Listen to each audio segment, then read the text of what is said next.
ሸዋ ትልቅ ሀገር ነው በነገራችን ላይ። እኔ ጎንደር ተምሬያለሁ። ኢትዮጵያ ውስጥ ያሉ አካባቢዎችን በመጠኑ እናቃቸዋለን።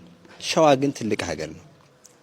ዛሬ ከዛሬ 5 ዓመት 10 ዓመት በፊት ጎንደር እየሄዱ የሚያስመሰክሩ ወንድሞች አሁንም ዛሬ የሚያስመሰክሩ የጎንደሩ ያቋቋም መሰክር ቤት እንደተፈጠረ ታውቁታላችሁ። ቀድሞ በሸዋ ዘመነ መንግስት ወርቃማው የሚባለው ታምረ ማርያም ኢትዮጵያ የረገጠበት ዘመን እኮ ነው የሸዋ ዘመነ መንግስት የሚባለው። ፍትሐ ነገስት እግሩ የረገጠው ሸዋ ውስጥ ነው፣ ደብረ ምጥማቅ ነው። ሃይማኖተ አበው በአፄ አምደ ጽዮን ደብረ ብርሃን ነው። እነዚህ ቤተክርስቲያን መጻሕፍት ከአረብ ወደ ግዕዝ የተመለሱበት ዘመን ታውቁታላችሁ። ድጓ ያንኮበር ድጓ የሚባለው ያንኮበር ዜማው አጠቃላይ የኢትዮጵያ ቤተክርስቲያን ሊቃውንት ዜማቸው እሱ ነበር። ግራኛ አህመድ እጅግ የተበቀለው አካባቢ ሸዋን አካባቢ ነው። ቅርሱም ዕውቀቱም መምህራኑም ስላሉ ማለት ነው።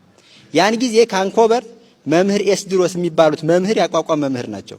ተሰደው ሐይቅ ሄደው 2 ዓመት ያክል ሐይቅ ጣና ማለት ነው ጣና ቅዱስ ቂርቆስ ገዳም ባህር ዳር አካባቢ ያለው እዚያ አቋቋም አስተማሩና ጎንደር ሄደው ቅዱስ ሩፋኤል 2 ሰዎችን አቋቋም አስተማሩ። መብረቅና ነጎድጓድ የሚባሉትን ማለት ነው። መብረቅና ነጎድጓድ ሌሎች ደቀ መዛሙርትን አስተምረው እስከዛሬ ድረስ በአታ ላይ ያለው ምስክር ቤት የነበረው ከዚህ ካንኮበር የሄዱ ሊቃውንት የተከሉት ነው ማለት ነው። ሸዋ ትልቅ ሀገር ነው።